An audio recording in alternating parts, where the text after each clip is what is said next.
Hi there. Andy Notko here. This guy is... Actually, we haven't been formally introduced. He just was hanging around the set, wanted to be on TV, I guess. It's pretty exciting having your own YouTube video show. I just thought I'd do a sub-episode, shall we say. This whole thing that I'm doing here is really an experiment to, again, to try to figure out if I like to do videos, and if so, to figure out the techniques to do so, how to plan them, how to edit them, that sort of stuff, and also sort of figure out if I have a hole in my life the shape of a video show that I can then spackle with a video show. So I thought it'd be kind of fun, maybe once a week, to have a little offhand video like this to talk about how that project is going. And although it would be very clever of me to burn up one of the 12 episodes that I've promised with just a status report on how the project is going, that's not how I roll. I don't really roll. If the latter incident is any indication, I just sort of flop and then lie there whimpering, begging plaintively for someone to come and help. But because I am alone, so alone, I was forced to pick myself up and... Anyway, let's see, 3 episodes so far, one of which was, I think, personally a success. That was the first episode. 2 of them were failures, but educational failures. The show I did about choosing a camera, I thought it was very, very informative. I thought that it's going to be useful to a lot of people for about a year and a half. But, oh man alive, 53 minutes. 53 minutes. That's a lot to ask someone to spend watching this as a pretty much of a static shot. Also, if the goal, one of the goals here is to figure out if I can do a regular video series, I can't do 53 minutes 3 times a week or even once a week, and all the time that's involved in editing all that video, and oh man. So that's why the third show, my goal was, okay, I'm going to do 5 minutes, 5, maybe 10 minutes. And so picked the topic Google Glass, which is something I've been wanting to talk about for quite a while.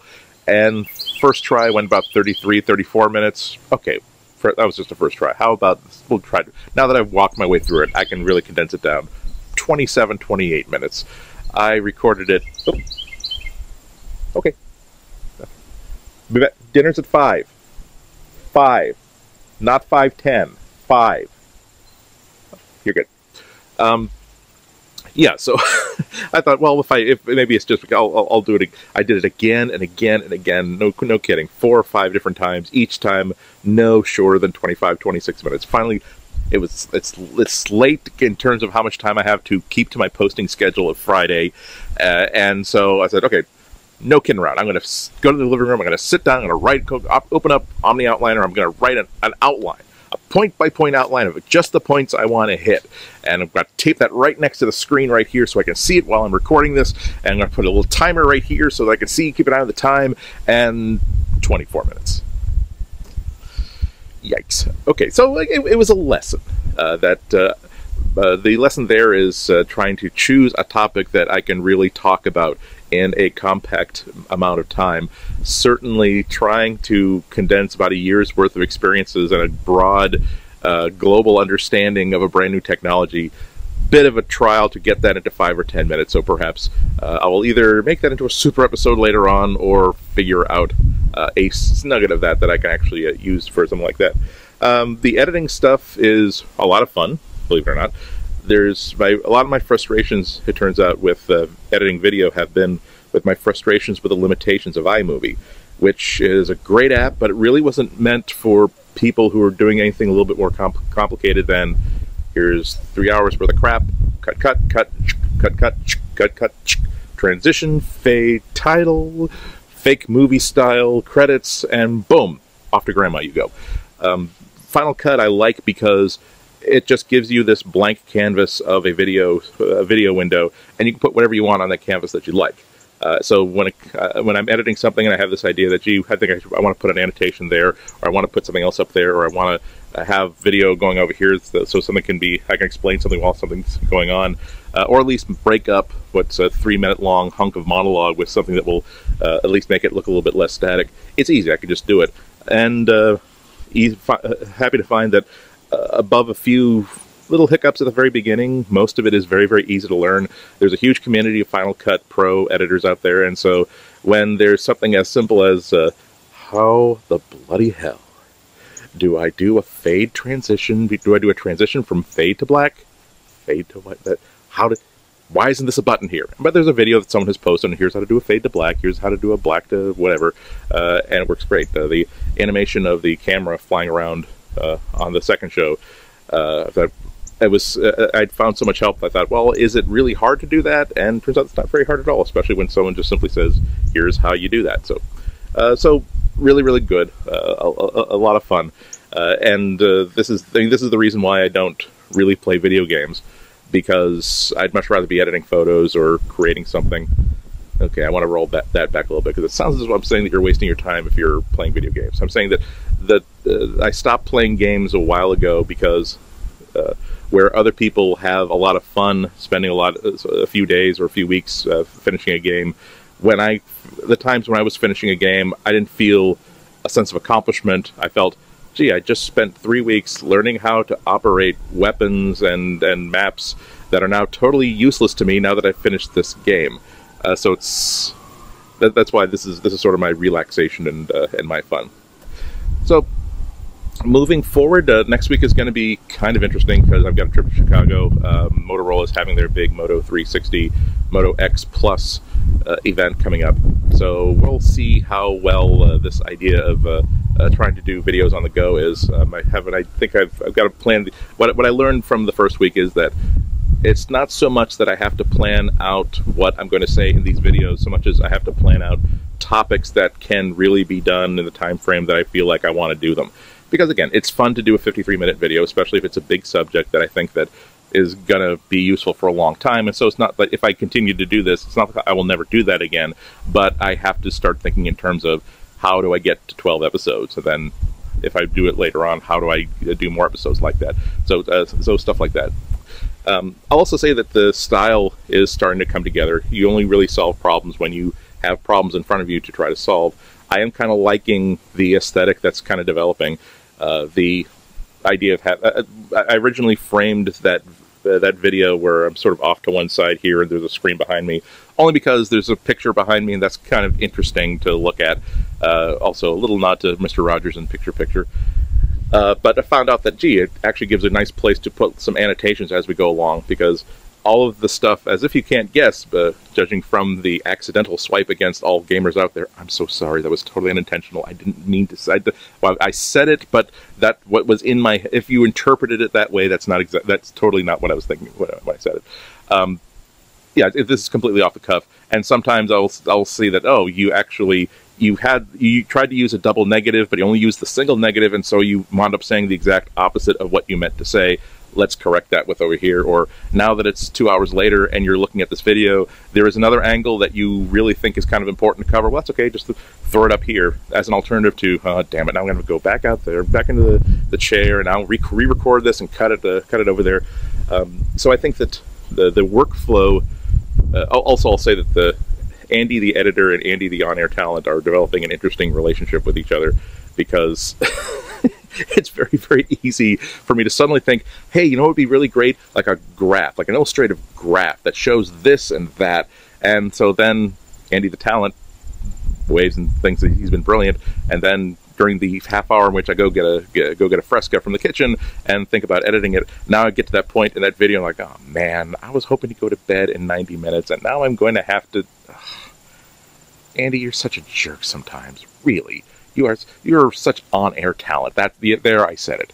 So, getting back to what the whole point is, to stick to the schedule. What I wanted to say a little bit earlier is that if you saw the third video, the one I posted on Friday, you see that finally I'm editing it as usual, and then at some point I kind of have to communicate with you and say, ah, damn it, it's like 11:30 p.m. now, and I'm only halfway through a 13-minute long video, and it looks like it'll take at least an hour and a half to finish, or an hour or so to finish damn, and there's no way I can possibly make it and post it by midnight. And so I really did have to, as I said on the video, in the screen, that you had to choose, is it better to post something that's a little bit better in a few hours but late, or to simply say that no, posting on Friday is sacrosanct, I have to post Monday, have to post Wednesday, have to post Friday? How do you choose failure? That's an interesting part, I think, of life as you have different projects, particularly the ones that the goals that you set for yourself. Part of it is defining what failure is, because when you set your own goals, you get to choose what is important about this.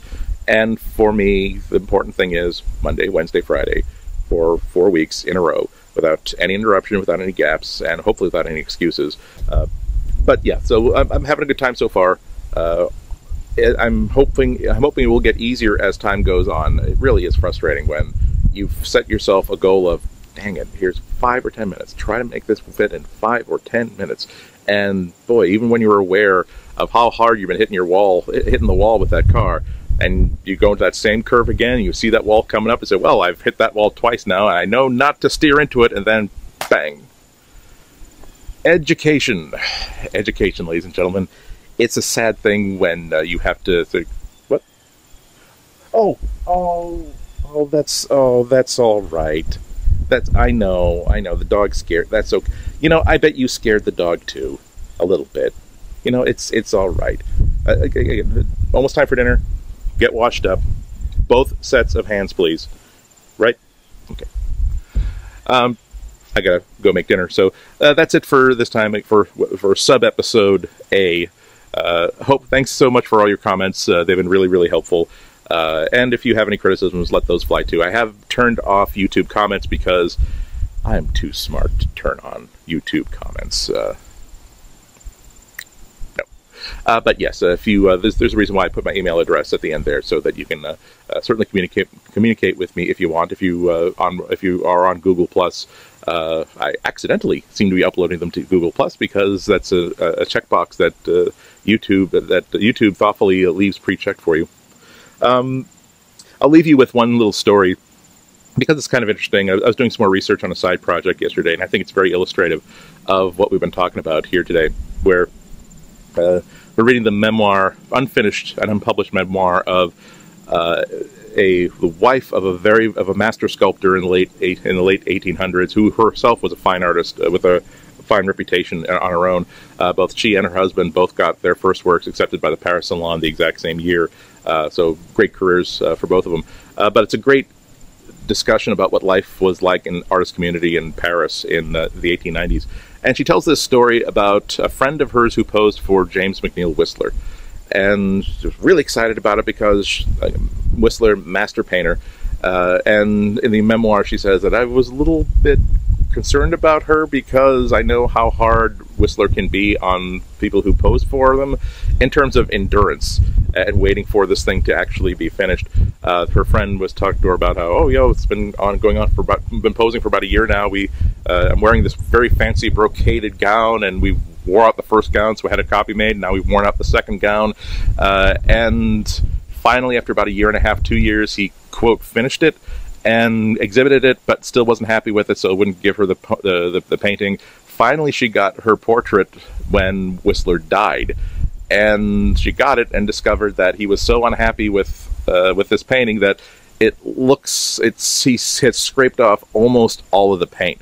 So you see sort of like the color of the gown that used to be there, and you see sort of the color of the flesh on her arms that used to be there. It looks like an art project, where you take a bare canvas and you cover it with layers after layers of different colored paint, and then you create an image by simply scraping off certain layers to let certain colors shine through and other colors not shine through.